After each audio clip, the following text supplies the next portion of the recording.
Assalamualaikum warahmatullahi wabarakatuh. Perkenalkan, saya Nuri Delia Putri dengan NIM 2409680. Di sini saya akan menjelaskan hasil eksperimen kami mengenai kemagnetan. Pendahuluan, terdapat pertanyaan penelitian dan juga tujuan penelitian. Pada pertanyaan penelitian terdiri dari 3. Yang pertama, faktor apa saja yang dapat mempengaruhi besarnya medan magnet di sekitar kawat berarus. Yang kedua, mengapa kompas yang digunakan arahnya selalu menunjukkan ke arah utara dan selatan, walaupun posisi kompasnya selalu diubah-ubah. Yang ketiga, seberapa penting medan magnet bumi bagi kehidupan makhluk hidup. Kemudian tujuan penelitian kami, mengetahui faktor yang mempengaruhi besarnya medan magnet, mengetahui penyebab kompas selalu menunjukkan ke arah utara dan selatan. Yang ketiga, mengetahui pentingnya medan magnet pada kehidupan makhluk hidup. Analisis atau dugaan sementara yang dapat kita peroleh. Yang pertama, ketika suatu kawat dialiri arus listrik, maka akan menghasilkan suatu medan magnet di sekitar kawat. Yang kedua, semakin banyak lilitan pada kawat, maka semakin kuat medan magnet yang dihasilkan. Yang ketiga, medan magnet akan selalu berubah-ubah arahnya mengikuti perubahan arus listrik. Pada pengumpulan data, kita harus menyiapkan alat dan bahannya terlebih dahulu. Alat dan bahan pada percobaan pertama, 1 kawat tembaga, kompas, mistar, statif, power supply, saklar, rheostat, kabel, dan juga ampermeter. Nah, pada alat dan bahan percobaan kedua sama, hanya menambahkan pada 1 kawat melingkarnya saja.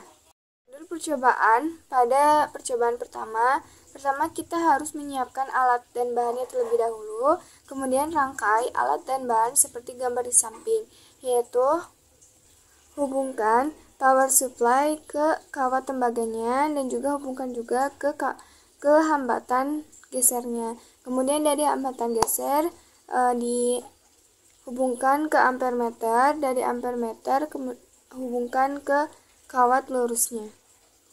Nah, kemudian jika sudah dirangkai seperti gambar di samping, atur jarak kawat dengan kompas.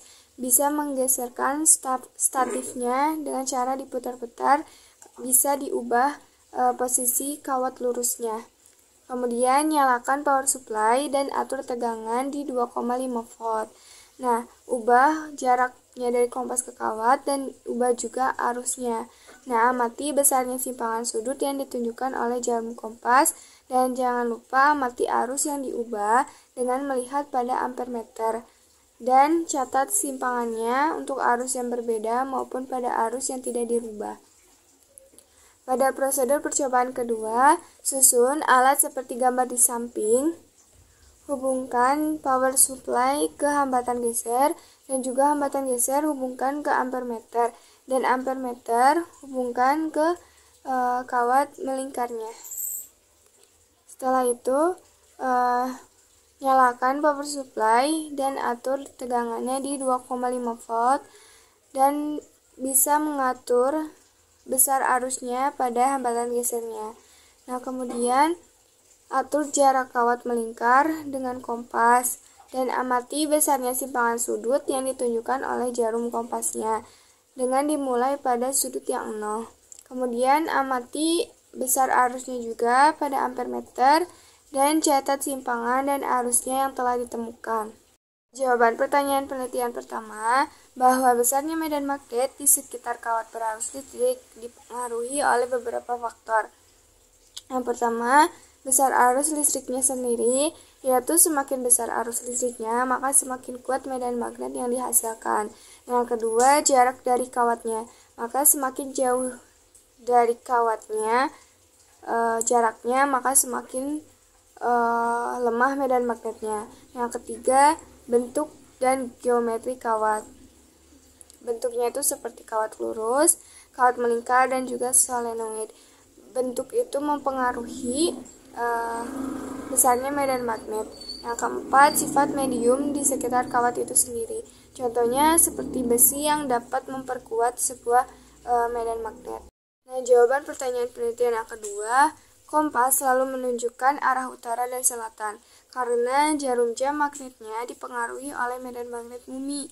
Jadi garis-garis medan magnet bumi keluar dari kutub magnet utara dan masuk ke kutub magnet selatan, yang kemudian jarum kompasnya mengikuti garis medan ini sehingga tetap sejajar dengan medan magnet dan bisa menyelaraskan diri dengan arah medan magnet tersebut. Pada pertanyaan penelitian yang ketiga, medan magnet bumi itu sangat penting bagi kehidupan makhluk hidup di muka bumi ini karena memiliki peran dalam melindungi dan mendukung keberlangsungan ekosistem makhluk hidup. Tanpa medan magnet, kehidupan di bumi akan mengalami tantangan yang jauh lebih besar seperti radiasi kosmik, gangguan atmosfer, dan kerusakan lingkungan.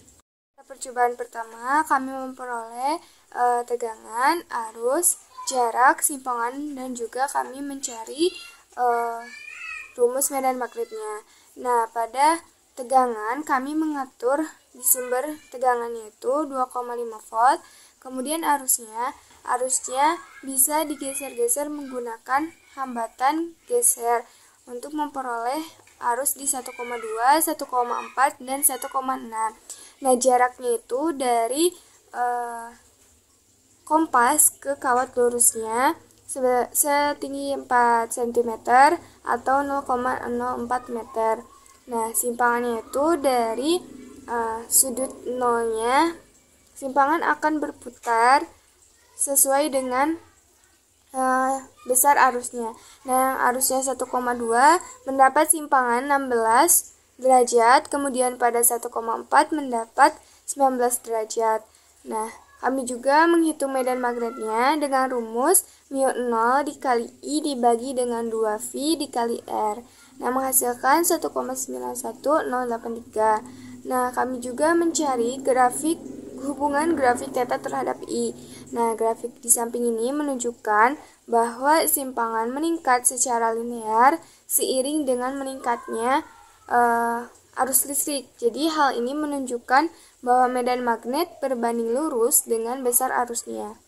Pada percobaan kedua, kami hanya merubah jaraknya saja, tetapi arusnya kami tetapkan di 1,3 ampere meter. Nah, kemudian tetap kami mengatur tegangan di power supply-nya sebesar 2,5 volt. Nah, simpangan yang dapat kami peroleh dari arus 1,3 dan jarak 0,01 sebesar 25, kemudian pada jarak 0,015 sebesar 22. Nah, kami memperoleh medan magnetnya itu sebesar 8,28 menggunakan rumus μ0 dikali I dibagi dengan 2V dikali R.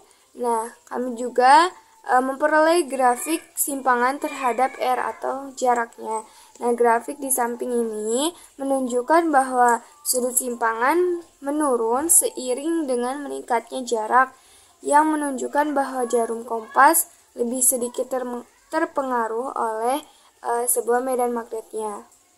Percobaan ketiga ini kami menggunakan kawat melingkar. Nah, yang sebelumnya itu kan kawat yang lurus. Kami hanya merubah kawatnya saja. Nah, pada arus 0,4, 0,5, 0,6 kami mengatur dengan menggeser hambatan gesernya dan melihat pada ampere meter tersebut. Nah, tegangannya pun tetap kami memakai 2,5 volt. Nah, di simpangannya itu 16, 22, 27, dan 33. Kemudian R itu kami dapatkan ke sampingnya itu atau sebuah diameternya itu kan 0,12. Nah, kami untuk memperoleh jari-jarinya itu 0,6. Nah, kami menggunakan rumus medan magnetnya itu μ0 dikali I dibagi dengan 2R. Kenapa 2R? Karena kita memacu pada kawat melingkar. Nah, kawat lurusnya itu yang tadi dengan rumus μ0 dikali I dibagi dengan 2VR. Nah, kami memperoleh grafik θ terhadap I. Nah, grafik di samping ini menunjukkan bahwa semakin besar arus listrik, maka medan magnetnya pun akan menjadi lebih kuat, sehingga sudut simpangannya pun akan semakin besar. Pada percobaan yang kedua ini, kami hanya merubah pada kabel dari power supply ke kawat melingkarnya. Nah, tegangannya sama, kami memperoleh 2,5 volt, kemudian arusnya kami rubah dari 0,4, 0,5, dan mendapatkan simpangan 30, 35, 40, 45.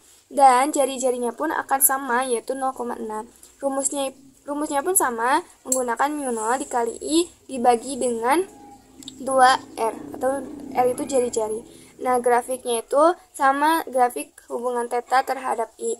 Nah, grafik tersebut menunjukkan bahwa terdapat hubungan linear antara kuat arus dan medan magnet. Semakin besar kuat arus, maka semakin besar medan magnetnya.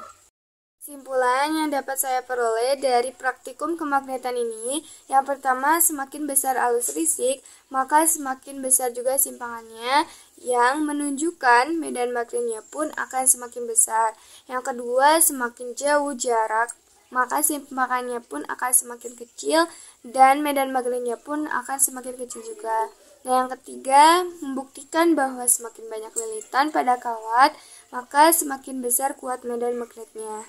Terima kasih, itu saja yang dapat saya sampaikan mengenai praktikum kemagnetan ini. Mohon maaf bila ada kesalahan maupun kesalahan dalam pembacaan dan juga praktikum untuk memperoleh data ini. Terima kasih. Wassalamualaikum warahmatullahi wabarakatuh.